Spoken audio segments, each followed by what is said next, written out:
다음 세대를 향한 사랑이라는 제목으로 두 번째 말씀을 전하도록 하겠습니다.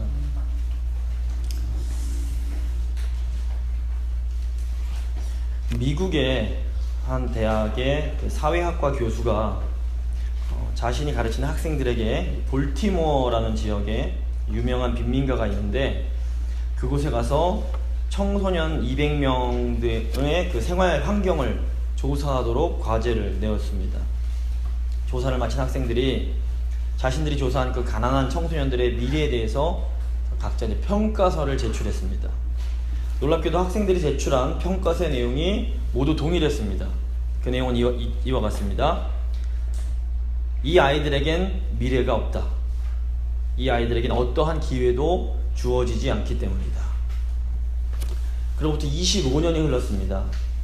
그 대학의 다른 사회학과 교수가 우연히 25년 전에 했던 연구 평가서를 보게 됩니다. 그 결과가 과연 어떻게 됐을까 궁금해진 교수는 또 이제 자신이 가르치는 대학생들에게 25년이라는 시간이 흐른 지금 그 200명의 청소년들이 어떻게 살고 있는지 한번 가서 조사해 보라고 시킵니다. 학생들이 가서 이제 그 청소년들의 현재 모습을 추적하면서 조사했습니다. 근데 조사 결과가 아주 놀라웠습니다. 사망하거나 이사를 가서 연락이 되지 않는 20명을 제외한 180명 중에서 176명이 변호사나 의사, 사업가 등 사회적으로 아주 성공한 삶을 살고 있었습니다. 25년 전의 평가와는 완전히 다른 결과에 흥미를 느낀 교수가 그 성공한 사람들을 한 사람씩 만나면서 그들이 성공할 수 있었던 비결이 무엇인지를 물었습니다. 그 어른으로 장성한 사람들이 한결같이 똑같은 대답을 했습니다.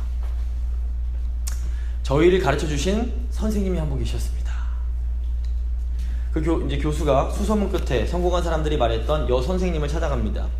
그리고 그 늙은 선생님을 찾아가서 도대체 어떤 기적적인 방법으로 아이들을 가르치셨기에 그 빈민가의 청소년들이 이처럼 성공적인 인생을 살 수 있도록 이끌어 주셨습니까? 라고 질문을 했습니다. 그 여선생님은 비록 나이는 드셨지만 여전히 반짝반짝 빛나는 눈으로 미소를 지으며 이렇게 대답을 했습니다. 그것은 정말 간단한 일이었습니다. 전 단지 그 아이들을 사랑했습니다. 우리 자녀 세대를 하나님의 사람들로 양육하기 위해서 필요한 것은 오직 하나뿐입니다. 그것은 사랑입니다. 우리는 우리 다음 세대에게 필요한 것이 사랑이라는 것을 사실 잘 알고 있습니다. 문제는 우리가 사랑해야 한다는 것을 잘 알면서도 우리가 아이들에게 주어야 할 사랑이 무엇인지 그리고 어떻게 그 사랑을 해주어야 할지를 잘 모르는 것입니다. 오늘 말씀 통해서 우리가 우리 아이들을 위해서 해주어야 할 사랑이 과연 무엇인지 또 우리 아이들을 온전하게 사랑해 주려면 어떻게 해야 되는지를 한번 생각해 보려고 합니다. 세 부분으로 나눠서 생각해 보겠습니다. 첫 번째, 우리가 주어야 할 사랑. 두 번째, 사랑을 주는 세 가지 방법. 세 번째, 사랑의 결과입니다. 먼저 우리가 주어야 할 사랑입니다. 흔히들 사도 요한을 사랑의 사도라고 하고 사도 요한이 쓴 요한 1서를 사랑의 서신이라고 부릅니다. 전설에 따르면 사도 요한이 나이가 많이 들어서 기력이 쇠해서 더 이상 설교를 할 수 없게 되었다고 합니다. 대신 가끔 나와서 교인들에게 이렇게 한마디씩 권면하는 것으로 설교를 대신했습니다. 그런데 이 사도 요한이 권면할 때마다 반복했던 딱 한마디가 바로 오늘 본문의 말씀입니다. 사랑하는 자들아, 우리가 서로 사랑하자. 사도 요한이 하도 계속 똑같은 말만 반복하니까 듣다 못한 교인들이 질문을 했다고 합니다. 요한 사도님, 왜 그렇게 맨날 똑같은 말만 반복하십니까? 그러자 사도 요한이 바로 이것이 예수님의 명령이기 때문에 그렇습니다 라고 대답을 해 주었다고 합니다.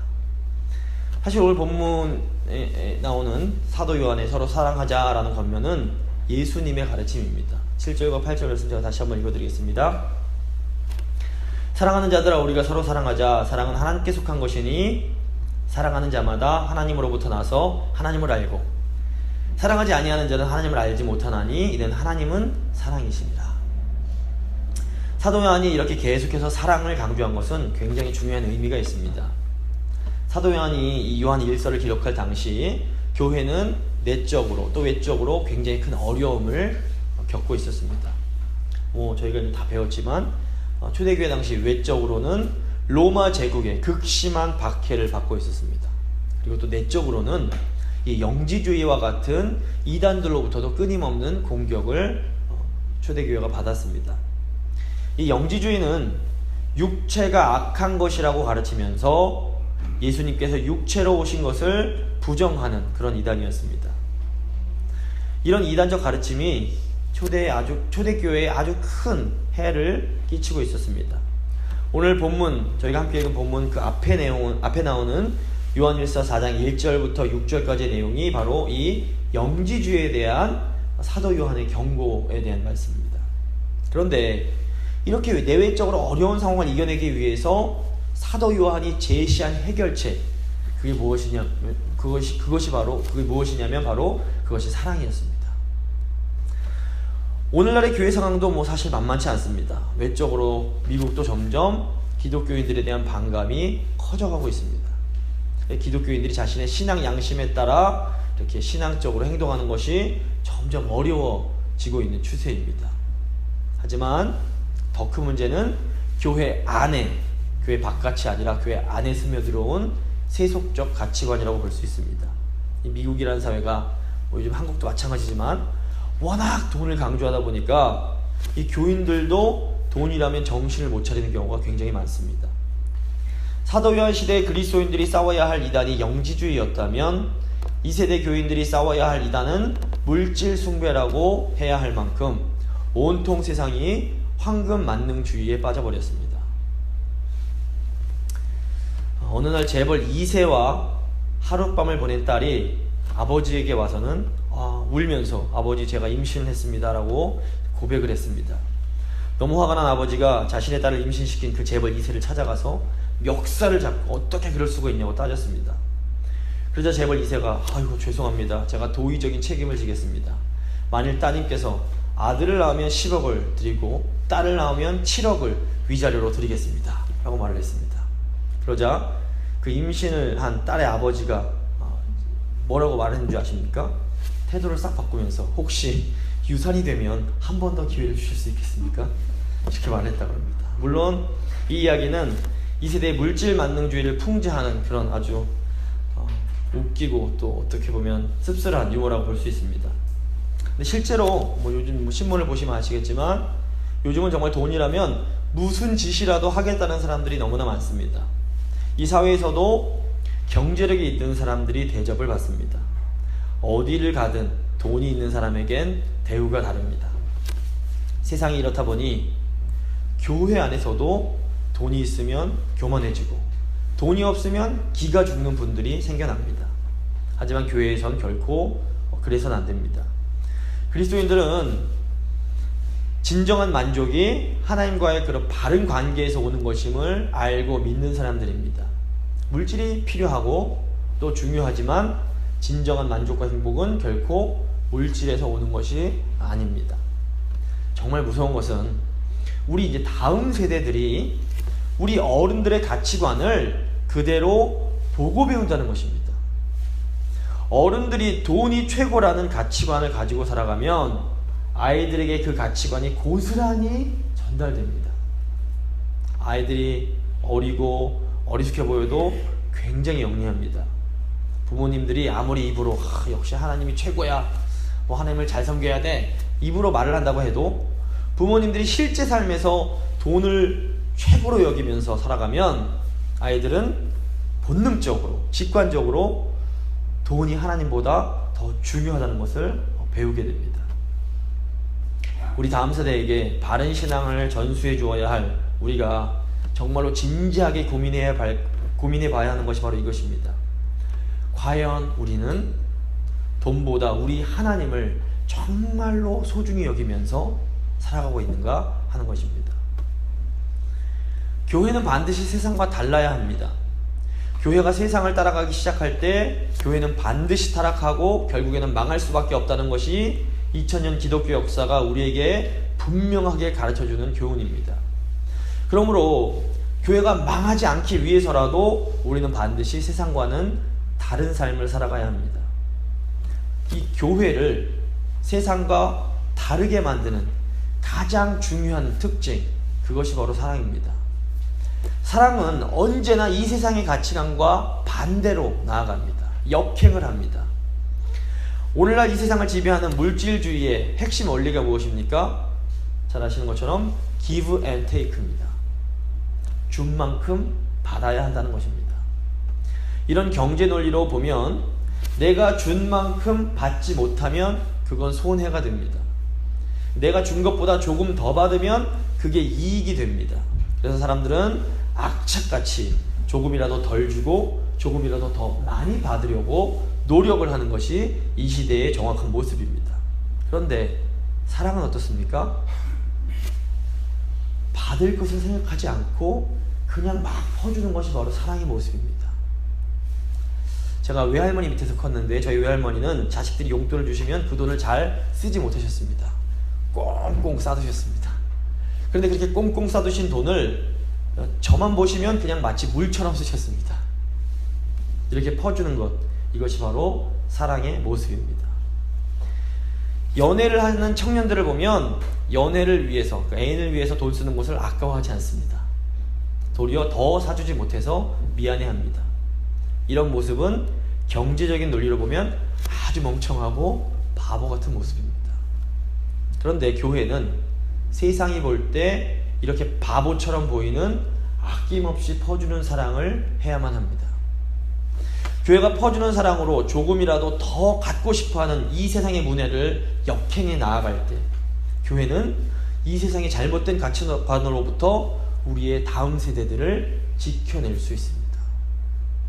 그러므로 우리가 다음 세대를 위해서 해주어야 할 사랑은 아낌없이 주는 사랑입니다. 7절과 8절에 나오는 이 사랑이라는 단어를 주다라는 단어로 바꿔서 읽어보면 우리를 향한 사도 요한의 명령이 좀 더 구체적으로 우리에게 들려집니다. 제가 한번 읽어보겠습니다. 사랑하는 자들아, 우리가 서로 주자. 주는 것은 하나님께 속한 것이니 주는 자마다 하나님으로부터 나서 하나님을 알고 주지 아니하는 자는 하나님을 알지 못하나니 이는 하나님은 주는 분이시니라. 사랑이 이렇게 주는 것이라면 우리가 우리 다음 세대 청년들과 아이들에게 주어야 할 것이 무엇일까요? 그것은 바로 하나님의 사랑입니다. 9절부터 10절 말씀입니다. 하나님의 사랑이 우리에게 이렇게 나타난 바 되었으니 하나님이 자기의 독생자를 세상에 보내심은 그로 말미암아 우리를 살리려 하심이라. 사랑은 여기 있으니 우리가 하나님을 사랑한 것이 아니요 하나님이 우리를 사랑하사 우리 죄를 속하기 위하여 화목제물로 그 아들을 보내셨습니다. 사도 요한이 가르치는 하나님의 사랑이 무엇입니까? 하나님께서 자기의 독생자를, 외아들을 우리에게 주셨다는 것입니다. 하나님은 우리를 살리시기 위해 가장 소중한 자신의 외아들을 우리에게 주셨습니다. 10절을 보시면 사랑은 여기 있으니 라고 말합니다. 사랑의 핵심은 주는 것인데 하나님께서 우리를 위해 먼저 가장 소중한 외아들을 주셨습니다. 이것이야말로 하나님께서 우리를 정말로 사랑하신다는 분명한 증거입니다. 우리가 우리 다음 세대, 우리 아이들에게 주어야 할 사랑이 바로 이것입니다. 하나님께서 우리를 이처럼 사랑하신다는 이 진리를 가르쳐 주어야 합니다. 우리 다음 세대들에게 하나님이 나를 정말로 사랑하시는구나 라는 것을, 이 확신만을 심어줄 수 있다면 우리 부모로서 우리 세대의 역할은 다한 것이라고 볼 수 있습니다. 더 좋은 것을 주려고 하지 마시기 바랍니다. 우리 자녀들이 하나님이 나를 사랑하시는구나 이것만 확신한다면 그걸로 충분합니다. 하지만 아무리 물질적으로 환경적으로 좋은 것을 다 준다고 할지라도 우리 자녀 세대가 하나님의 이 큰 사랑을 깨닫지 못하고 경험하지 못한다면 우리는 부모로서 책임을 다하지 못한 것입니다. 자, 그렇다면 두 번째로 이제 사랑을 주는 세 가지 방법에 대해서 한번 생각해 보겠습니다. 문제는 우리가 우리 자녀 세대에게 어떻게 해야 이 하나님의 사랑을 전달해 줄 수 있는가 하는 것입니다. 어떻게 하면 우리 자녀 세대가 이 큰 하나님의 사랑을 깨닫고 경험할 수 있을까요? 11절입니다. 사랑하는 자들아, 하나님이 이같이 우리를 사랑하셨은즉 우리도 서로 사랑하는 것이 마땅하도다. 하나님이 이같이 우리를 사랑하셨다는 것은 하나님이 자신의 소중한 외아들을 주실 만큼 우리를 사랑해 주셨다는 것입니다. 그러므로 우리가 하나님의 사랑을 전해주려면 우리도 우리의 소중한 것을 줄 수 있어야 합니다. 우리가 우리 다음 세대에게 무엇을 줄 수 있을까요? 세 가지입니다. 먼저 물질입니다. 어른들은 아이들에게 물질을 줄 수 있습니다. 물론 아이들에게 직접 이렇게 돈을 나눠주라는 말씀은 결코 아닙니다. 우리 다음 세대를 기르고 양육하고 세우는 일에는, 이 교육에는 돈이 들어갑니다. 우리 교회도 사실 하나님께서 주신 물질을 다음 세대를 위해서 그동안 열심히 사용해 왔습니다. 문제는 이 교육에 사용되는 돈이 눈에 보이는 결과가 별로 없다는 것입니다. 어떤 건물을 사거나 이렇게 건물을 세우는 일은 눈에 확 띕니다. 눈에 보입니다. 그리고 그 건물은 때려 부수지 않는 이상 계속해서 남아 있습니다. 그런데 교육에 사용하는 돈은 그렇지가 않습니다. 이건 무슨 물 빠진 독에 물을 들이붓는 것처럼 돈을 들이붓긴 하는데 남는 게 별로 없습니다. 그럼에도 불구하고 교회는 돈을 써서 다음 세대들을 교육해야 합니다. 아이들에게 하나님의 사랑을 가르치기 위하여 우리는 하나님이 우리에게 주신 물질을 기꺼이 사용해야 합니다. 미국이 타락했네 어쩌네 하는 소리를 들으면서도 아직까지도 세계 최강자로 군림할 수 있는 이유는 미국이 여전히 명실상부한 교육 강국이기 때문입니다. 아시는 것처럼 미국의 부자들은 학교나 교육시설에 엄청나게 많은 기부를 합니다. 학생들에게 장학금도 많이 주는 것으로 제가 알고 있습니다. 물론 장학금을 받은 학생들이 모두 당장에 눈에 띄는 훌륭한 성과를 내지는 못하는 경우가 많습니다. 실제로 장학금을 받은 100명의 학생들이 있다면 99명의 학생들은 기대보다 못한 결과를 보여주곤 합니다. 하지만 나머지 그 1명이 1000명 아니 10,000명 이상이 할 수 있는 이상의 일들을 해내곤 합니다. 이것이 바로 교육의 기적입니다. 제가 공부한 신학교에서도 한국에서 아시아와 아프리카에 있는 외국인 그런 사역자들을 초청해서 무료로 공부를 시켜주는 장학제도가 있었습니다. 외국 학생들 1명당 1년에 10,000불 이상의 재정이 필요했습니다. 이 재정들은 한국에 있는 교회들의 헌금으로 충당을 했습니다. 그런데 이 장학금을 받은 외국인 학생들이 다 투철한 사명감을 가지고 열심히 공부를 하는가 하면 그렇지가 않습니다. 물론 어떤 분들은 정말 열심히 최선을 다해서 공부합니다. 하지만 어떤 분들은 한국에서 돈맛을 배워서 이 교회 저 교회 다니면서 이렇게 간증하고 헌금을 뜯어내는 그런 분들도 제가 많이 보았습니다. 한 번은 이 외국인 학생들을 이렇게 이제 담당하시는 교수님께서 저희에게 이런 말씀을 하셨습니다.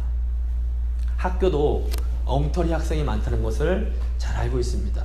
하지만 10명 중에 1명만 제대로 교육받고 돌아간다고 할지라도 충분히 투자할 가치가 있습니다. 제가 이 말을 듣고 이게 교육의 원리구나 라는 것을 깨닫게 되었습니다. 이 교육은 손익을 따지는 경제 논리로 접근하면 굉장히 어려운 부분이 있습니다. 사람을 키우려면 잠언 말씀처럼 그냥 흐르는 물에 식량을 던지듯 도로 찾을 생각하지 말고 그냥 과감히 던져서 투자를 해야 합니다. 교회 교육도 마찬가지입니다. 교회 재정 차원에서 보면 다음 세대는 전혀 도움이 안 되는 존재들입니다. 제가 한국에서 듣고 충격 드는 말이 있는데 어떤 한국의 장로님들은 제국교회는 아닙니다. 다음 세대 아이들을 저 돈도 안 되는 것들이라고 부른다는 얘기를 제가 들었습니다. 하지만 이건 굉장히 인간적인 관점이고 하나님의 관점에서 보면 아이들, 우리 다음 세대들이야말로 우리 교회의 미래이자 소망임을 결코 잊어서는 안 됩니다. 두 번째, 우리가 다음 세대들에게 하나님의 사랑을 가르치기 위해서 줄 수 있는 것은 바로 시간입니다. 사실 어떻게 보면 돈보다 훨씬 더 중요한 것이 시간입니다.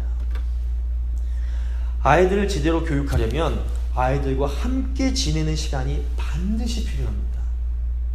요즘은 바쁘지 않은 사람들이 별로 없습니다. 현대사회는 시간이 곧 돈과 연결이 되어 있기 때문에 사람들은 돈이 안 되는 일에 시간 쓰는 것을 굉장히 아까워합니다. 하지만 아이들을 제대로 교육하려면 반드시 시간을 들여야만 합니다. 아이들을 학교만 보내면 저절로 훌륭한 사람으로 크지 않는 것처럼 그냥 일주일에 한두 시간 교회에 나온다고 아이들이 저절로 하나님의 사랑을 깊이 경험하는 하나님의 사람들로 자라나는 것이 아닙니다. 예수님은 제자들을 가르치시는 3년의 기간 동안 언제나 제자들과 함께 시간을 보내셨습니다. 함께 주무시고 함께 잡수시고 함께 모든 일을 해 나아가셨습니다. 마찬가지로 우리도 아이들에게 하나님의 사랑을 제대로 가르치려면 우리 다음 세대의 아이들과 함께 시간을 보내주어야 합니다. 아이들이 물건이 아닙니다. 공장에서 만들어지는 물건은 한 번에 꽝 하고 찍어낼 수 있지만 예술 작품은 오랜 시간 동안 정성을 기울여야 창조될 수 있습니다. 하물며 하나님의 걸작품인 우리 다음 세대를 제대로 된 하나님의 마스터피스, 그 최고의 걸작품으로 키우려면 더 많은 시간과 더 많은 정성이 필요합니다. 아시는 것처럼 제가 다음 주부터 이제 EM 청년들을 지도하게 되었습니다. 저도 가급적 앞으로 청년들과 많은 시간을 보내려고 노력하려고 합니다. 청년들을 저희 집으로 초대해서 맛있는 밥도 좀 해 먹이고 또 고민도 들어주고 하는 그런 시간을 열심히 가지려고 합니다. 제가 이 바쁘신 어른 세대를 대표해서 챙기는 거라는 걸 기억해 주시고 열심히 기도해 주시기 바랍니다. 그리고 행여라도 어째 목사님은 애들만 챙기시고 우리한테 이렇게 하시나 이렇게 서운해 하시는 분이 한 분도 없으시기를 부탁드립니다. 세 번째로 정말 우리 아이들에게 물질도 주고 싶고 시간도 주고 싶지만 이 상황이 안 되는 경우가 많이 있습니다. 그런 분들은 마음을 주시면 됩니다. 아이들이 어리숙해 보여도 사실은 굉장히 똑똑합니다. 아이들도 누가 자기를 좋아하고 아껴주는지 죄송하지만 귀신같이 알고 있습니다. 이제 막 두 돌이 된 저희 막내도 누가 교회에서 자기를 예뻐해 주는지 알고 그 앞에만 가면 90도 이상으로 고개를 숙이면서 인사를 드리고 그 앞에서 예쁜 짓을 합니다. 진실된 마음은 결국에는 통하게 되어 있습니다. 그러므로 정말 줄 것이 없으시다면 마음이라도 주시면 됩니다. 마음을 준다는 것이 무엇일까요? 말 그대로 아이들에게 마음을 써주시는 겁니다. 아이들을 평소에 생각해 하시고 아이들을 걱정해 주시고 아이들에게 진실하고 따뜻하게 대해 주시는 겁니다. 그리고 무엇보다 우리 아이들 위해서 간절히 기도해 주시는 겁니다. 어떤 교회 기관에서 교회 학교 이제 그 초등학생들에게 통계를 냈습니다. 학생들이 가장 좋아하는 교사가 누구냐 그 설문조사를 하고 통계를 냈습니다. 그런데 학생들이 가장 좋아하는 교사가 누군지 아십니까? 먹을 걸 많이 사주고 잘 놀아주는 교사라고 생각이 언뜻 듭니다. 그런데 결과는 뭐냐면 자신들을 위해서 기도해주는 교사를 학생들이 가장 좋아한다고 합니다. 어린 학생들도 자기들을 위해서 진심으로 기도해주는 선생님이 자신들에게 가장 좋은 선생님이라는 것을 알고 있습니다. 제가 이제 교회 학교 사역을 해보니까 아이들에게 정말로 마음을 쓰는 교사들은 물질이 청년들이 보통 교사를 하는데 물질이 청년들이 돈이 많겠습니까? 근데 그 없는 중에도 아이들에게 기꺼이 돈을 씁니다. 그리고 공부하느라 알바하느라 그렇게 바쁜 가운데도 시간을 내서 아이들을 만나서 같이 놀아줍니다. 결국 모든 것은 마음의 문제입니다. 제 유년 주일학교 시절을 돌아봐도 좋은 목사님, 좋은 전도사님들이 많이 계셨던 것 같은데 그분들이 저에게 주셨던 말씀은 하나도 기억이 나지 않습니다. 그런데 저를 사랑해 주셨던 선생님들의 그 따뜻한 미소는 아직 생생하게 기억이 납니다.